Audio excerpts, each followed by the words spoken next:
Hey guys, this is Vince with Green Joe Coffee School. We help people get into mobile coffee businesses, carts, trucks, trailers. So today I am covering another video in our video series on calculating cost of goods. This is part of one of my classes, the Mobile Coffee Accelerator. And basically we have a calculator in here that helps us break down the cost of our ingredients and how we put them into the drinks, and then what our margins are based upon that, how many drinks you sell per month, and then deducted by your monthly expenses to come up with your net income, your net profits.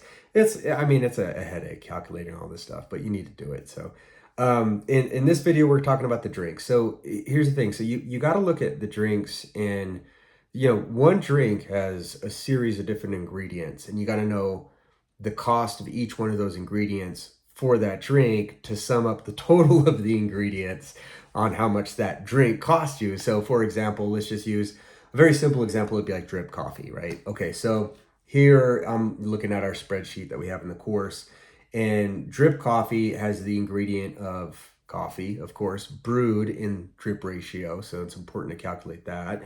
And we did another video on that for ingredients on cost of goods. So check that out if you haven't seen it. But I also calculate that drip coffee uses an ounce of half and half. It's probably more than people use. And some people don't use half and half at all. But I'm going to assume that most people do, because it'll help me calculate my numbers a little bit easier. Otherwise, I'm going to be trying to track how much half and half people put in their coffee. And that's, more headache than I want to deal with. So I said 1 ounce of half and half. So that's the second ingredient. The third ingredient is a hot cup. So it's the cup itself, the paper cup that we pay for, the hot cup lid, the sleeve, and what else do I have on that? And that's it. So, if you're going to order a hot cup of coffee okay, you could do the sugars. Sugars are a pain in the butt. I don't add sugars to my cost of goods because I don't buy them regularly like I buy drip coffee and that type of stuff. This is something that I buy maybe once a month, maybe. So I put that in my monthly expenses. It's a little bit of cheating, but it works for me. So just kind of bear with me on that. Because how often do you buy Splenda? It's like maybe once every 2 or 3 months. So I just add it to the bill there. But anyways, going back, so those are the ingredients that I use in generating this product, this cup of coffee. So I add, everything that's needed to make that. And it comes out to 61 cents is what we pay. We pay $10 a pound for our coffee from a local roaster. We charge $3, which gives us a gross profit of $2.39. It's a margin of 79.67. We'll call it 80%. So pretty decent margins when it comes to coffee.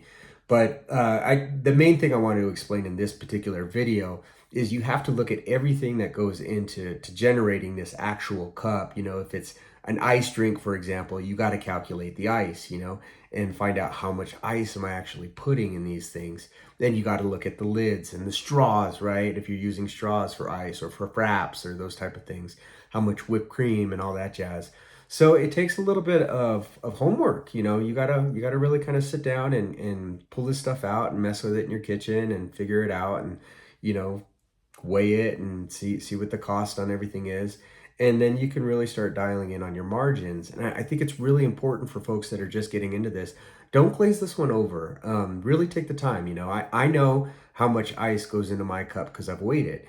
And when you're dealing in a volume business such as ours, right, we're selling little cups, $5, but a whole bunch of them over the year. We're not real estate agents that sell big houses. You get a few transactions a year. No, we have literally thousands of transactions a year. So, those little pieces that you might miss can accumulate. They can add up over time and kind of have that snowball effect where if you're just kind of winging your numbers, it'll catch up to you. So lessons learned from me, 10 years in business now, if I can share those with you and help you, not deal with some of the headache I've dealt with, then that'll be great. So anyways, Vincent with Green Joe Coffee School, greenjoecoffeeschool.com. Check that out. Look into the Mobile Coffee Accelerator if you're just getting into this, and hopefully it helps you out. Thanks for tuning in.